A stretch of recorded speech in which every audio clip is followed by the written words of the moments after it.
Hey guys, I'm Naya and welcome back to the channel. For today's video, I decided to discuss with you guys the top 5 decks for the post-ban list format. The ban list didn't change much, but I still wanted to do this video to sort of discuss on its impact when it comes to the top 5 decks in this metagame. Before we get started, I just want to quickly shout out my patrons. I'm so thankful for you guys' support. And if any of you guys want to support me on Patreon, you can always check the link in the description below. So, getting started with Shizu, it's obvious that it's still the best deck.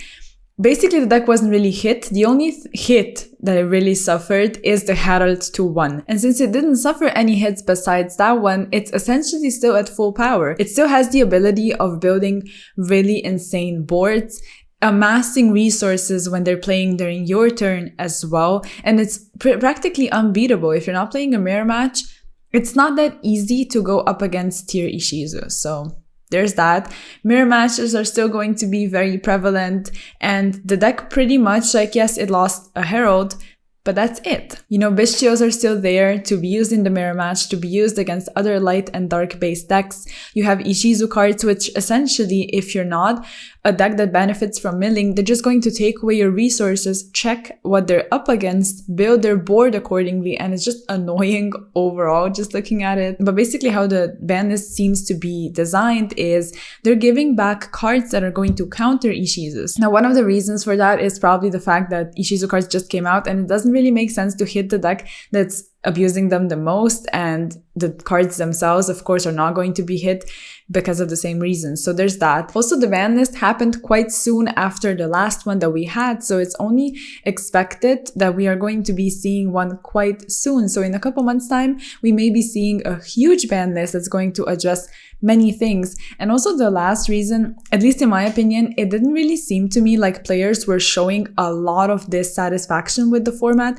Some of them, yes, I understand that completely. But when it comes to a tier 0 format, seeing as how we are in the middle of it, a lot of people still seem very interested in actually playing and participating in the game. So why hit the best deck, if that makes sense? So there's that. And then if we look at the actual counters that came back on the ban list, and that's the downside for the deck post-ban list, obviously we have Defissure, Macrocosmos. Decks that are going to be able to tech this are going to do well against tier Ishizu, obviously. You also need to look at the Ptolemaeus, which together with the Constellar Diamond, the Diamond is much easier to summon together with it. So any rank 4, level 4 base deck is going to have an easy time summoning this and effectively, again, countering tier. So we see a lot of tier counters, and not to be forgotten, there's also Metaverse that came back to 3. So you're able right now to run Metaverse to go into Necro Valley to counter tier Ishizu. So it's much more consistent access to Necro Valley. And also the last thing I wanted to mention, with Herald gone, you also don't have your own counter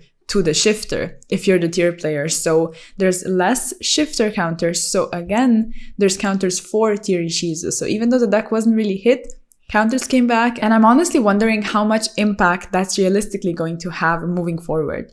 And since we are on the topic of shifter, the next deck is going to be Floowandereeze. Obviously nothing was hit. Flunder is still the deck that's able to hang with the top decks because it's such a smart anti-meta pick right now, if you want to call it anti-meta, even though it's one of the top decks. But you know what I mean. Basically, it's abusing Shifter, it's using Barrier Statue, the Harpy's Feather Storm, Raiza, Empen, the Trap, all of these cards still do the same thing. It's still semi-consistent, it's fine.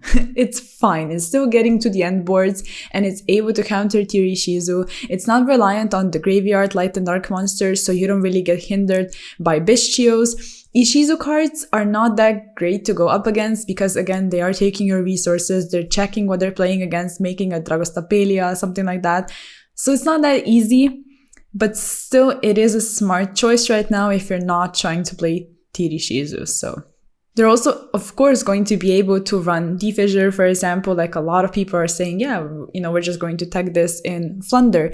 It does seem like it might hurt the consistency a bit because it's adding non-engine cards, but you can swap out the slots that were previously taken by something like Mystic Mine, which saw play in the Flunder deck. Obviously, now that's not a thing anymore. And what Mystic Mine provided was not only, more power to the deck and to have something to fall back on. It's also like consistency, you know, with mine being up, you're able to amass your resources. And like I said, consistency is a bit of an issue. So that was sort of a loss for Flunder looking at it. But I think Flunder is still fine.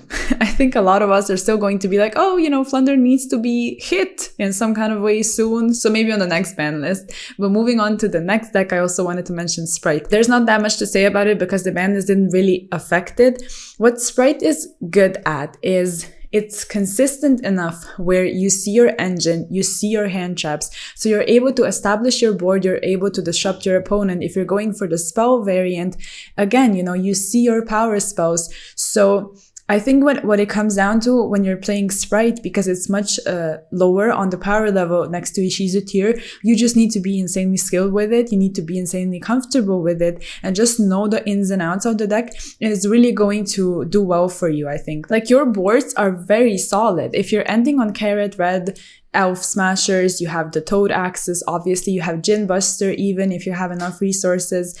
It's nice. And if you pair that with hand traps, for example, you are going to be able to stop your opponent. You have some of the OTK stuff as well, so you're able to finish off the game fast enough. You know, you have the Cat Shark, you have the Gamma Burst, you have Pixies also to just out annoying things. A Mannequin Cat is an insane addition. If you're using it for the Numen play, it's nice. If you're only using it to just use it in like a mirror match or against specific types, attributes, for you to get more resources with the help of Mannequin Cat, that's also the option. So I do think Sprite is a really smart pickup right now, especially if tier Ishizu gets hit, which inevitably it will. For the next deck, I decided to mention Naturia Ishizu. At first, I wasn't certain about the deck. Like, it seemed like it's a weaker version of tier Ishizu, and I do still think that, but Naturia is like, it's doing well. Like, it's seeing some tops. It saw the Naturia Ishizu Runic top at YCS Dortmund, and I do think Runic cards are an insane addition. Not only is it again providing some sort of protection for your deck, you also have the plays with the Runic Fusion monsters. You're able to sync into other, you know, like level 10 synchros, which are really nice. You're easily able to go for rank 4 plays in that deck. Dweller, obviously insane right now. The Naturia support itself is really, really, really strong. And also the Sacred Tree not being once per turn for the first effect that you want to use it for is so nice. Like, that's genuinely busted. You know, you are milling your deck anyway, so you're plussing from it. Ishizu cards, again, like, they have so many good things about them in this current format. So I do think, even though the deck might be a bit lower in power, if you really master it, I think you're able to do well. There is obviously the downside of the Fissure, Macrocosmos. Like, if you are a milling focused deck, those cards are going to hurt you. Also, people aren't that familiar with decks that are a bit out of the box, I guess, when it comes to like Naturia Ishizu. Also, the next deck we're going to be mentioning, which is Draco Slayer. In my opinion, Draco Slayer has so much potential. Like I mentioned, you know, people don't really know what it does, how to play against it, but it's not only that. You have access to Necro Valley, which is searchable. You make insane boards. Just looking at boards, they're nice, you know, it's a combo deck. You're ending on Apollousa, Savage, Dweller, whatever you want pretty much. It's also not hurt by Bistio at all. Like, people aren't that massively picking it up because there's other options in the format right now, but I really think it has so much going for it that it's worth looking into. Now, there is the sixth deck that I wanted to mention. So we could also say that it's top 6 decks, or that some of them are sharing a spot on this list, but I wanted to mention Bistio Branded because I still believe it's a very viable choice. If you're running a high Bistio count, obviously you're going to do well against Ishizu tier limit, which is sort of the goal right now. And it's not only that, like, your boards are strong. When it comes to your board presence, you have the Mirror Jade, which is like the Raigeki and the End phase, so it's not that easy to out and be dealt with. You have Dragostapelia, you have Bistios, you have the Bistio Trap card, which is really, really nice. Also, like, just ending on whatever you feel like is necessary in that situation. When it comes to Branded in Red, you're also able to still play the Expulsion, Banishment, whatever you want. Like, you have a lot of things, and if they do not out them, which more than likely they won't, because it's not that easy with Masquerade, with Mirror Jade. So when the turn passes back to you, you're in a very good spot. You can OTK easily. You have amassed a ton of resources because the deck just has so many plays. If they open well, which most of the time they will because it's also consistent, like they have so much that it's almost sometimes hard to disrupt them, even if you have many disruptions. There's also the option of including tier cards into like a huge pile of branded Bishio tier limit. But there is a downside I wanted to mention. If you go up against a matchup that is not hurt by Bishios, your Bishios immediately turn from hand traps to just bodies. So if you want to get them on the board, you're going to have to banish your own resources, which is not that great if you can use them as hand traps as well. And there's also the thing where your opponent, if they're on tier Shizu, they're able to use your Bishios against you. If they take your Magnamut with Dark, it's kind of unfortunate. So there's that as well. I do think that's pretty much it. I wanted to mention those decks specifically. If there's any other deck that you think is worth mentioning, like on the ban list, Tri-Brigade got back the Lyrilusk, which is not bad at all. Still doesn't seem like the top 5 decks. But you know, if there's anything that you want to add, please write in the comments down below. I always love reading your guys' comments and responding. If you like this video, of course, like it, share it, sub to the channel, check out all the social media, and I'll see you in the next video. Peace.